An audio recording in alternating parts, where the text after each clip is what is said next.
गौरी अब पूरी तरह काबू से बाहर हो रही थी। हर रात 2 बजे ढोलक की गूंज से पूरा गांव कांप उठता। लोगों के खेत सूखने लगे, गांव के तालाब का पानी काला पड़ गया और बच्चे बीमार पड़ने लगे। गांव के लोग डर के मारे भागने लगे, लेकिन तभी एक अजनबी गांव में आते देखे।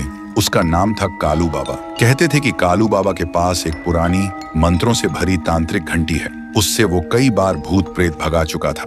गांव वालों ने उससे गुहार लगाई, कालू जी, गौरी को बचा लो, वरना ये थुंग थुंग सबको मार डालेगा।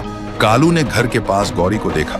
वो लाल आंखों से ढोलक बजा रही थी और हर ताल के साथ जमीन हिल रही थी। देखते ही कालू समझ गया और वही मंत्रों से भरी घंटी बजाने लगा। गौरी चीख उठी और ढोलक अपने आप थम गई।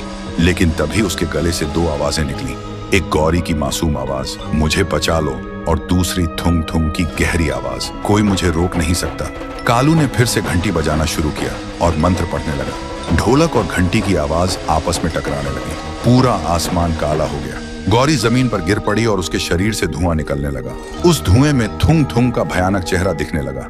कालू ने आखिरी मंत्र पढ़ा, तभी तेज रोशनी फैली और सब कुछ खामोश हो गया।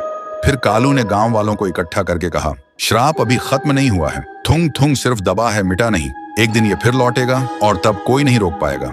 फिर कालू गांव से चला गया। गांव धीरे धीरे शांत होने लगा। लोग सोचने लगे कि अब डर खत्म हो गया है, और देखते ही देखते 6 महीने बीत गए। लेकिन अब भी गौरी की हथेलियों पर वो ढोलक के निशान मौजूद थे। वो दिन में शांत रहती, लेकिन रात होते ही उसकी आंखों में लाल चमक दिखाई देती। गांव वालों को इसका बिल्कुल भी अंदाजा नहीं था। फिर एक दिन गांव में अचानक भयानक तूफान आया। पेड़ उखड़ गए, आसमान से काले परिंदे गिरने लगे और धरती कांप उठी।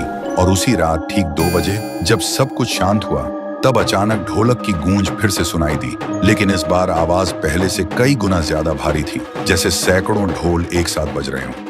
लोगों ने देखा, गौरी अब इंसान नहीं रही। उसका शरीर अब पूरी तरह थुंग थुंग में बदल चुका था और उसके चारों तरफ सैकड़ों आत्माएं घूम रही थी। वो सब आत्माएं जो कभी थुंग थुंग की ढोलक में कैद थी। सबसे अजीब बात यह थी, उसके पास अब ढोलक नहीं था, लेकिन फिर भी ढोलक बज रहा था। गांव का हर घर ढोलक की आवाज से कांप रहा था। बच्चे चीखने लगे, बुजुर्ग बेहोश होकर गिर पड़े। फिर सुबह होते ही गांव के लोग इकट्ठा होकर कहने लगे, इस बार सिर्फ गांव नहीं, पूरा इलाका खतरे में है। और तभी कालू बाबा गांव में फिर से आते दिखे।